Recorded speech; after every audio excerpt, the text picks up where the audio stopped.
Good morning again to all of you here in the sanctuary and those of you joining us online. We are pleased that you are here with us. My name is Kathy Frazee, and I am here to serve as your worship associate today. Welcome to the Unitarian Universalist congregation of Flint. We are a progressive community in which people are free to be themselves without fear. One of the things that I most treasure about Unitarian Universalism and this congregation is that we respect and honor people who have religious beliefs that differ from our own. This respect and understanding begins in our religious education programs for children and gives me hope for a more peaceful world. If you would like more information about Unitarian Universalism or our congregation, please feel free to talk to one of our ministers. Their contact information can be found at uuflint.org. If you are a visitor today and would like to receive our weekly email newsletter, you can fill out one of these cards that are in the seat pocket in front of you, or you can visit our website. We do have just 2 announcements that I would like to highlight today. Detailed information on these 2 events and additional announcements can be found in your order of service, right here on the back. Today in our sanctuary at 1:30, join us for a celebration of the first Black Theater Month, featuring performances by local African American storytellers. Also, worship plans have changed for next week so that we may welcome a special guest speaker on Buddhism in the 21st century. We would now like to light our chalice.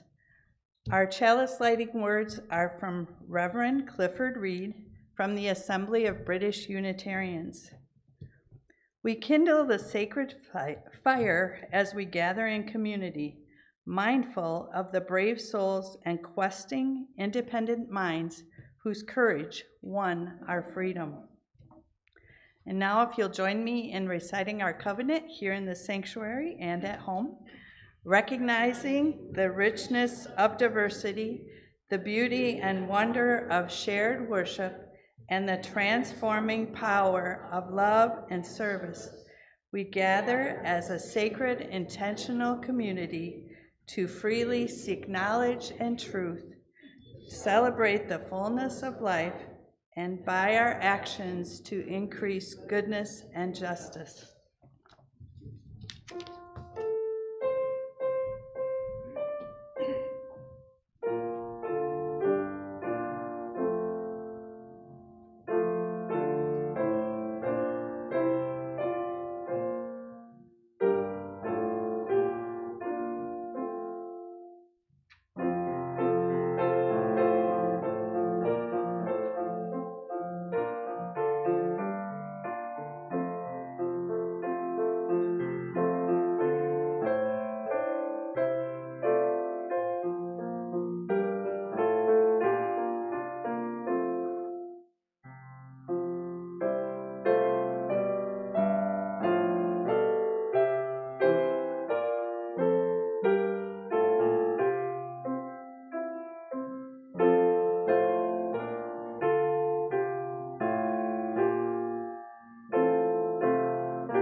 before I open words, I have an announcement. There's a white car parked right out in front of our main doors, and its lights are flashing. I think I said that accurately. Is that right, John? It's a white car? John's in the office. It's right at the end of our steps.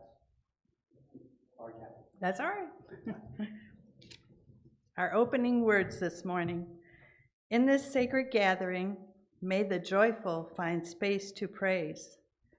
May the inquirers feel safe to question. May the lonely find a touch of a friend. May the singers be given a tune to sing. May the lost discover the way. And may we all experience the touch of the holy in this hour.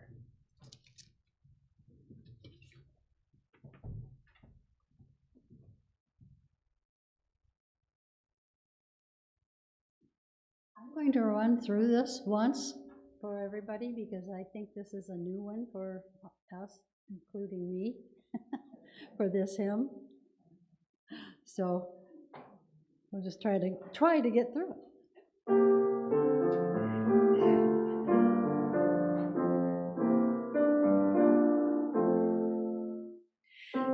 Brother and son, you bring us light, all shining crowned in fiery might. Oh, sister moon, you heal and bless, your beauty shines in tenderness. Oh, wind, you sweep those hills, your mighty breath, both fresh and sister water, cleanse and flow through river streams in ice and snow. Okay, now you can stand up and we'll sing it. Try.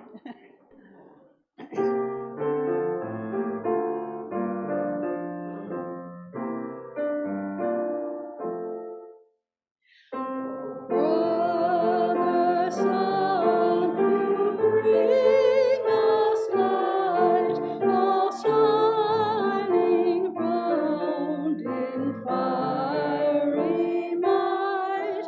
Oh, sister moon, you heal and bless, your beauty shines in tenderness. Oh, brother wind, you sweep the hills, your mighty breath, both precious cells. Oh, sister water, you cleanse and flow through rivers, streams in ice and snow. Brother fire, you warm our night with all your dancing colored light. Oh, sister earth, you feed all things, all birds, all creatures, eyes and wings.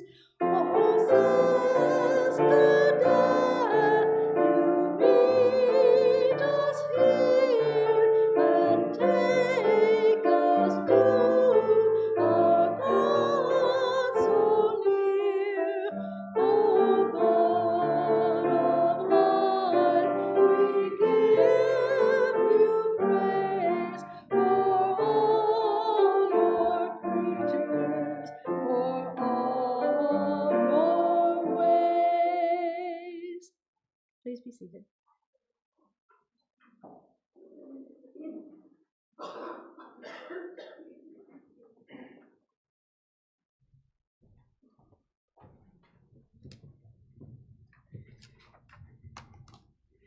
After our spoken meditation in silence and during the musical meditation, please feel free to light candles, either here at this table or the table on the back, in memory of any joys or concerns you might be having. And also, you might write down a joy or concern, if you like, in one of the books at the back, and we'll make sure it gets into our weekly e-newsletter. Our words for meditation today are those of comedian Jamie Campbell. You can tell a lot about society by the way people talk about things that don't really affect them in any way. For example, pineapple on pizza. Some people like pineapple on pizza, but people are divided on the subject. Some people like pineapple on pizza, some don't.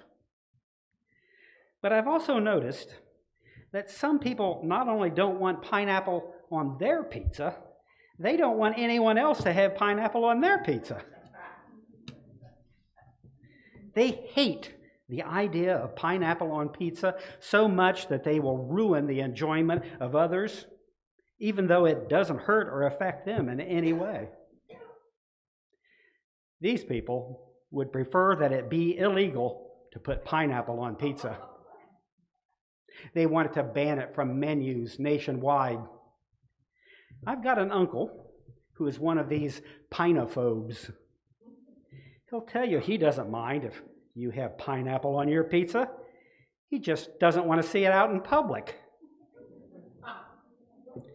He would prefer you take your pineapple behind closed doors and not throw it in his face. Some of these pinophobes are parents, and they are against pineapple on pizza in schools. They refer to it as the pineapple agenda. They're afraid if their kids see pineapple on pizza, they are going to realize it's an option.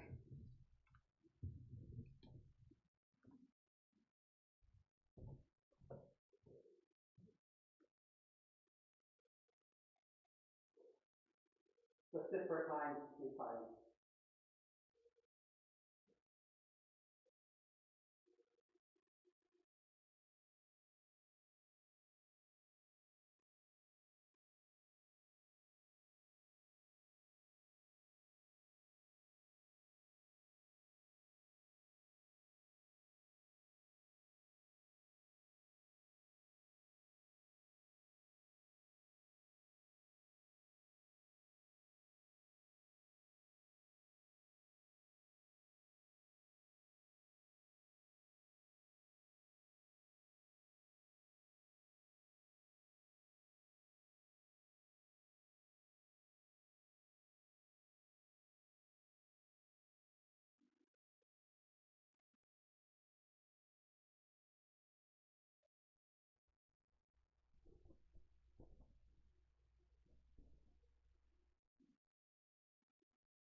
Oh, I should mention, Lynn is okay, not feeling very well, but okay. So I'm sure she'll be back with us next week. Our reading this morning is the poem of wisdom found in the 28th chapter of the book of Job. It is a lament that gaining material wealth is comparatively easy compared to finding the wisdom to understand God. The wisdom that is perhaps God herself. There is indeed a mine for silver and a place for refining gold. Iron is taken from the earth and copper smelted out of stone. The earth, though out of it comes forth bread, is in fiery upheaval underneath. Its stones are the source of lapis lazuli, and there is gold in its dust. The path to it no bird of prey knows, nor has the hawk's eye seen it. But as for wisdom, where can she be found? Where is the place of understanding? Mortals do not know her path. Nor is she to be found in the land of the living. The deep says, she's not in me. And the sea says, she's not with me.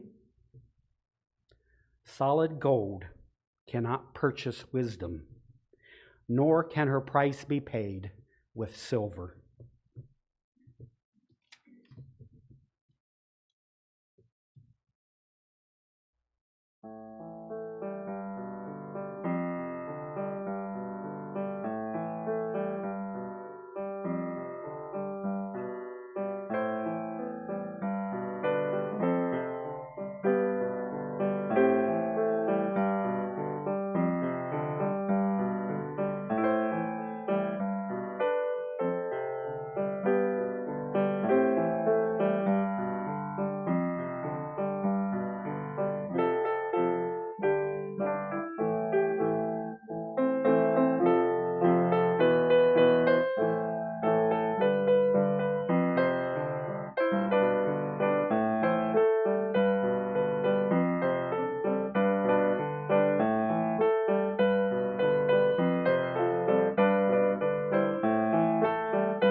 You heard it here, Jennifer playing Blue Oyster Cult on the piano, right in the middle.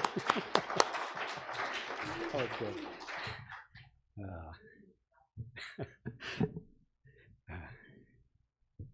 Today's service is about a bitterly fought, perhaps inevitable war in which there are many casualties.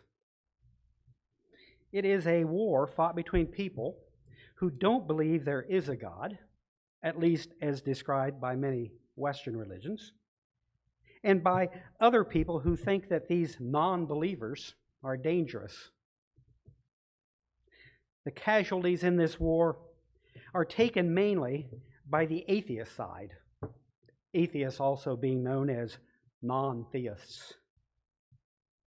They take most of the casualties because our country that presumes to promote freedom of belief and separation of church and state often does not. Research shows that atheists are the most disliked group of people in the United States. Research also shows They are among the most intelligent of people, and no less moral and no less law-abiding than any other people. But in America, a person applying for a job or running for a public office does not dare to mention they don't believe in God. Our service today is about how the world needs non-theists and needs agnostics who believe we need to look carefully at our ideas about God. For just one of thousands of examples, remember that religious practice said to be demanded by a Christian God who told us to burn people alive if they were thought to be witches.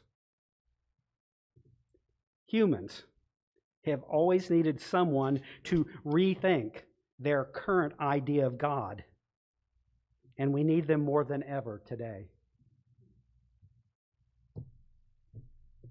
As is usually the case, only a true story can fully explain why we still need them so badly, and it begins in Huntsville, Ohio. Now, you might not think a battle between atheists, non-theists, and Christians could happen in a one-stoplight town like Huntsville, Ohio, but it did. And I was there on the ground. As I've mentioned before, I taught the adult Sunday school class there at the United Methodist Church, and yes, I know some of you are wondering if Jerry will ever run out of stories about teaching Methodist Sunday school classes. I'm probably getting there. I don't remember how I got that job, but I loved it. Then one Sunday, I was doing a lesson from the little teacher's guidebook on the Apostle Paul's mission to the Corinthians. I looked into the eyes of the class of my 8 people and saw in them great boredom. Not because Paul is boring, not at all. But I think because people can only study Paul's mission to the Corinthians just so many times before they get bored with it. Perhaps, I thought, their boredom would be relieved if we studied other religions with other ideas about God. This is what happens when a church hastily recruits a Sunday school teacher because no one else will do it. So I brought in my good book, the Time Life book on the great world religions. Now, this was 1984, and finding books in the local library that said good things about other religions was very difficult.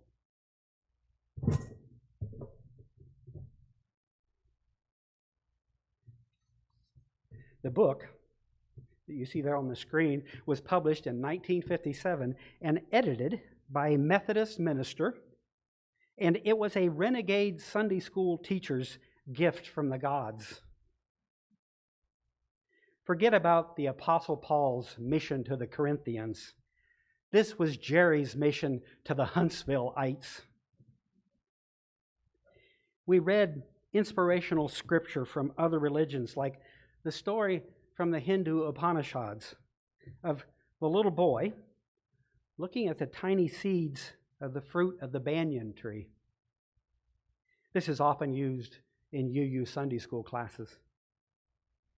The father says, "Break the seed open, my son." "What do you see?" "Nothing, sir." "My son, that subtle essence you cannot see is the very essence of the great banyan tree. It is the truth. It is the self. And you, my son, are it as well. In that story, God is not a Western, sometimes grumpy, father-like deity. No, in that lesson, God is atheistic, not a person. God is everything, right there, always. in everything. Mildred and Dale and Shirley and Sheila and Emerson, they loved it. Not one of them ever said, "Say, aren't those Eastern religions we are studying just for atheists?" The stories, of course, that we were reading were about the compassion and similarities found in all the world's great religions. And that seemed the only thing that was important to them. And then, one Sunday, another missionary came to town. He was an atheist eradication ministry in the form of a college student raising funds. So our minister let him speak for 5 minutes and make his plea for money. He revealed in his speech that his student Christian organization needed money to help them fight godless Buddhism. Now, here was a 19-year-old guy who very likely knew next to nothing about Buddhism, but someone at some time had told him it was a religion of atheists and therefore bad. After the service, the minister had the board meet very quickly to vote to give this young man a little bit of money. I couldn't believe it. We were giving money to this counterinsurgency missionary who challenged my epistle to the Huntsvillites. Then I learned the guy was the boyfriend of the minister's daughter who was at the same college. I was board president. I don't know how I got that job, but I knew it wasn't worth my effort to argue about the donation to this young man. The forces of anti-atheism won the battle that day by launching the weapons of irrational fear and prejudice found in the simple words, godless atheism. But there would be many more battles to come. The main ammunition used by atheists to fight this battle is and always has been pure reason.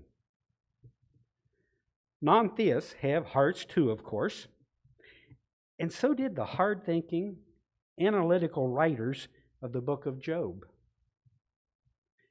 Many people don't realize that those reasonable sages who wrote down the story of Job were very much like our present-day hard-thinking non-theists. Today, I hope that people who fear non-theists will consider that a great hero in their own Bible, Job, was not a good theist. Not a good theist that had a benevolent father-like God. Far from it. In the book of Job, the sages told an already ancient story, a folk tale, in which God and his business associate, the accuser, aka the Satan, were talking.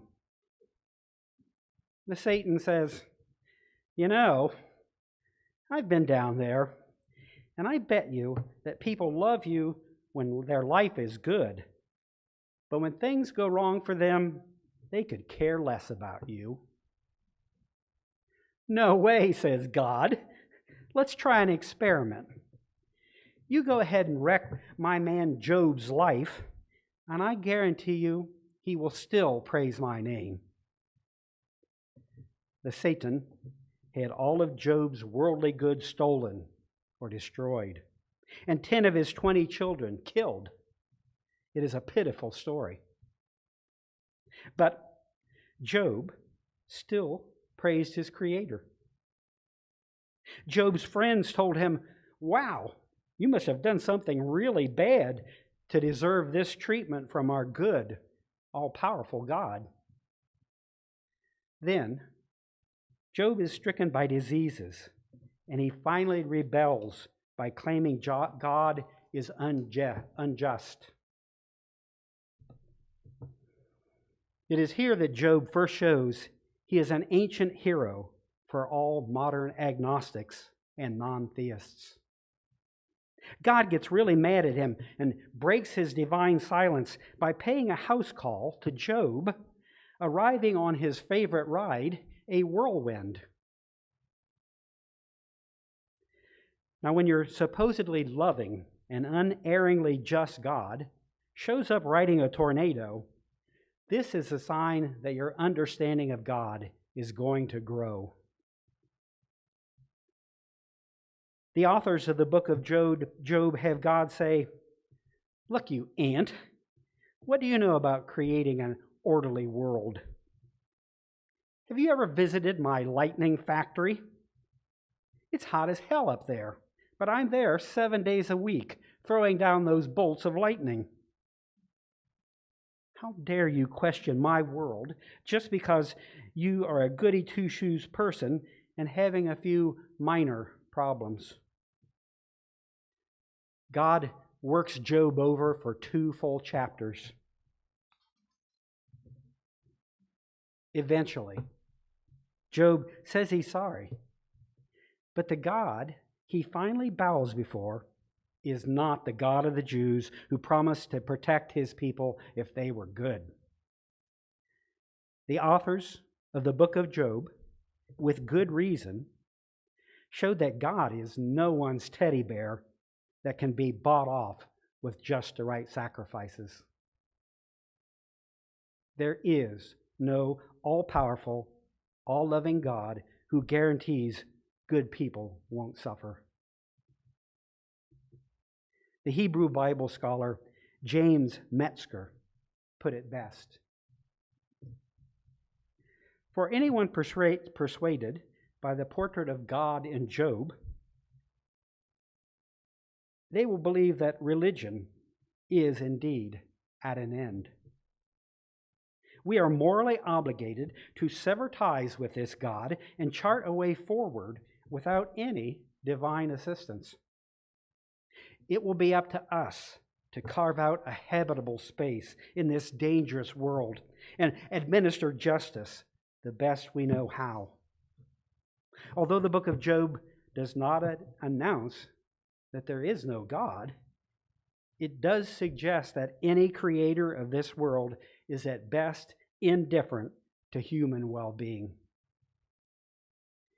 Readers who resonate with Job may not expunge the notion of a deity altogether from their model of reality, but they certainly would live as atheists. The God described by the wisdom sages who wrote the book of Job was not the God of theists, but of monists. The word monism isn't well known, but it's pretty much the opposite of theism. There's an excellent chance, whether you knew it or not, that a vast number of us here in this room and religious liberals in general are monists. When someone says in awe, we are all made of star stuff, and that is not romantic hyperbole. It's now an established fact. But when they say that, we are talking monism, absolute non-duality. Or when you read and appreciate the amazingly similar but ancient grand pronouncement of Hinduism, I am that, thou art that, and all that is that. You are a monist.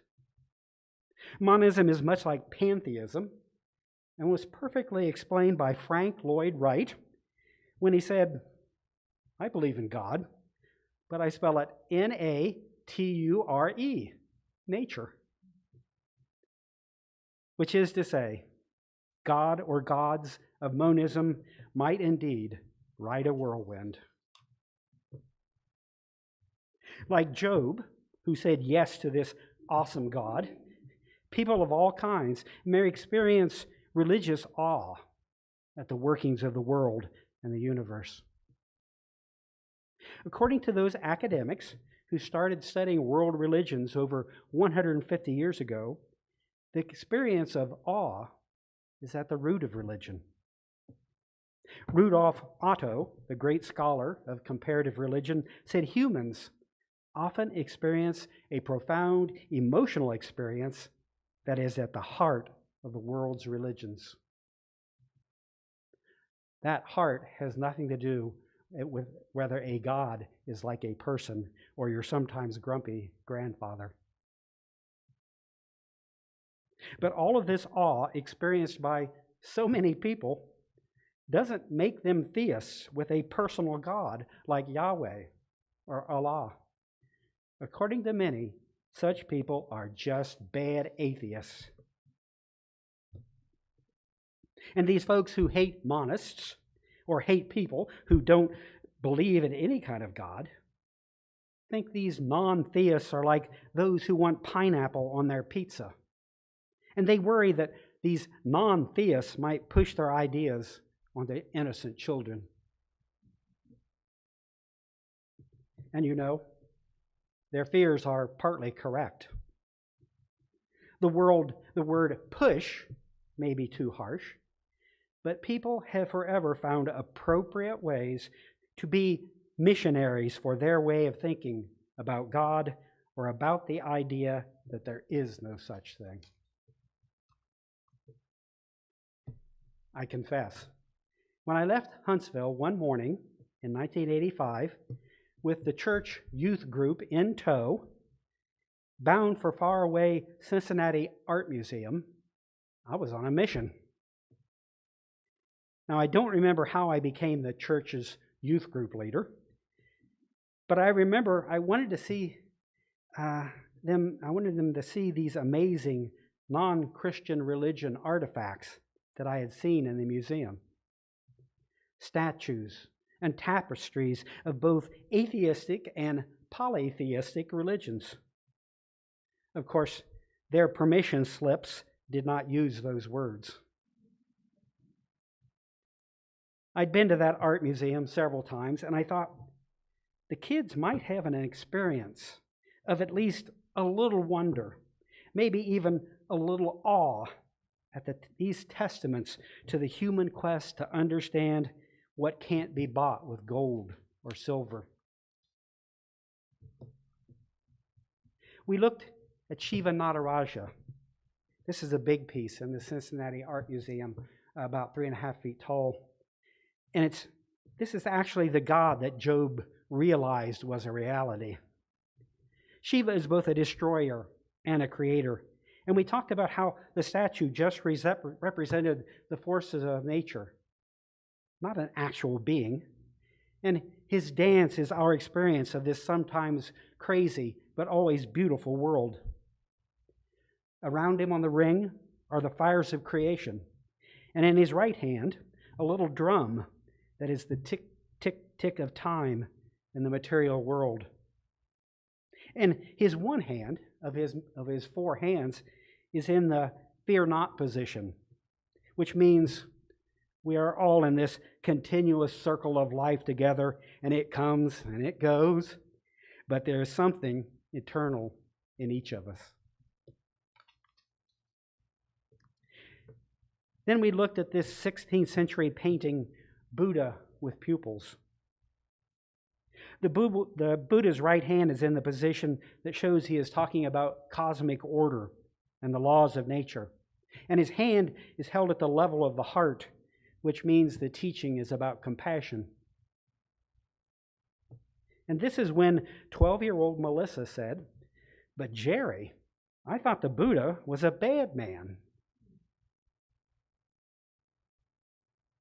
I still remember the confusion in her voice. She was a little bit shook up, not as much as I was by her words. She was a true child of the church, and who knows how many times she had been taught to fear other religions, especially religions without one sort of like a human God, or a theos, as it is called in the Greek. There before me was a young casualty of the war between theists and non-theists. I don't remember exactly what I said, but I no doubt assured her that the Buddha was not a bad man. It would be interesting to know what Melissa believes now.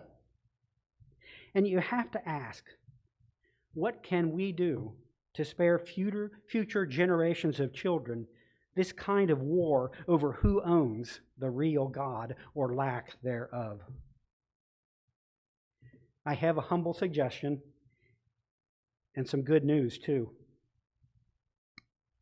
This battle over who gets to define God or decide if he, she, or it even exists in the common understanding of that word, that battle may never be over. That's the bad news. The psychologist who saw religion as a part of human nature, Carl Jung, said that God is a psychic fact. A psychic fact. It's up here, and perhaps nowhere else, but it is a psychic fact. The tendency to think up, define, or sense something awesome you might want to call the ultimate power or God is part of human consciousness that can't be denied. Billions of people over hundreds of thousands of years coming up with countless ideas about gods and goddesses is pretty convincing proof that Carl Gustav Jung was right. A lot of people are going to keep using that word, and people will inevitably use it differently. Those of us on a mission to teach our understanding of God talk and of religion that serves the world best learn how to enjoy the war and wage it humanely.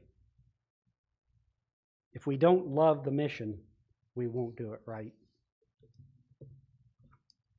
The recipe for doing it right, appropriately enough, is in the great religions of the world.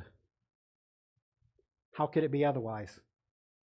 And in that realization, I think there is an experience of awe of seeing the majestic laws of nature even in the whirlwind.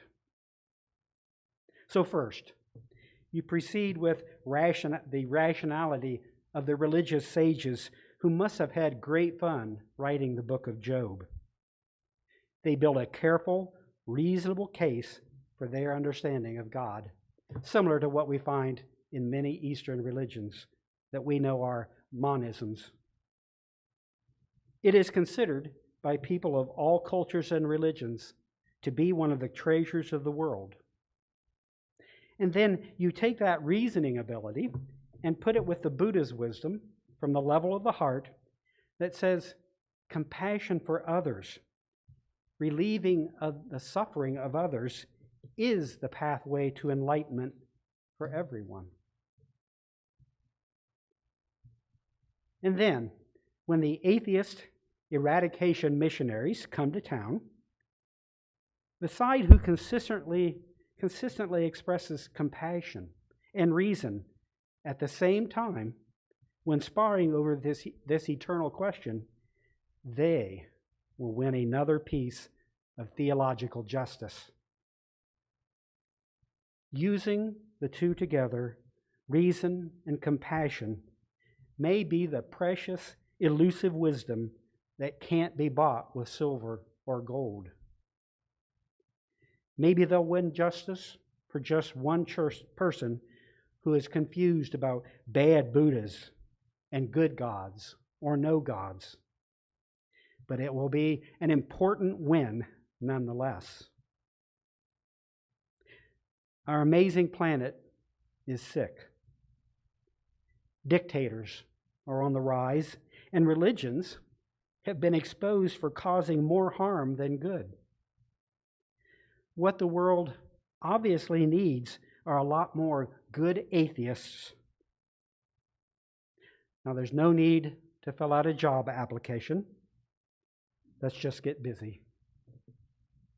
Thanks.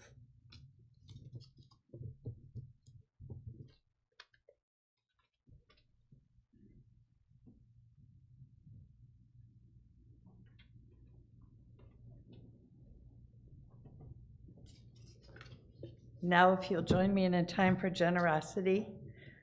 A religious community is like a river formed from the many streams of our lives.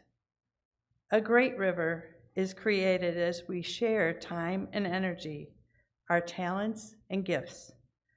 A river both deep and broad that refreshes the land through which it flows relies on our support to make real our shared values and vision.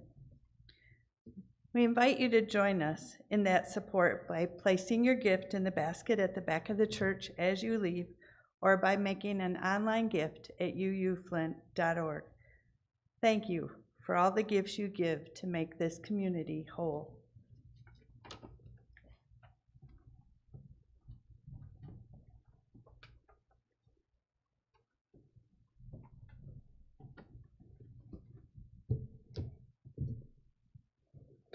Our closing words are those of Saint Teresa of Avila. Let nothing disturb you. Let nothing frighten you. All things pass away. Only love remains. Patience obtains all things. She who has love lacks nothing. Love alone is enough.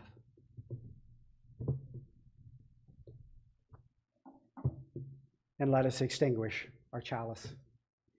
We extinguish this flame, but not the light of truth, the warmth of community, or the fire of commitment. These we carry in our hearts until we are together again.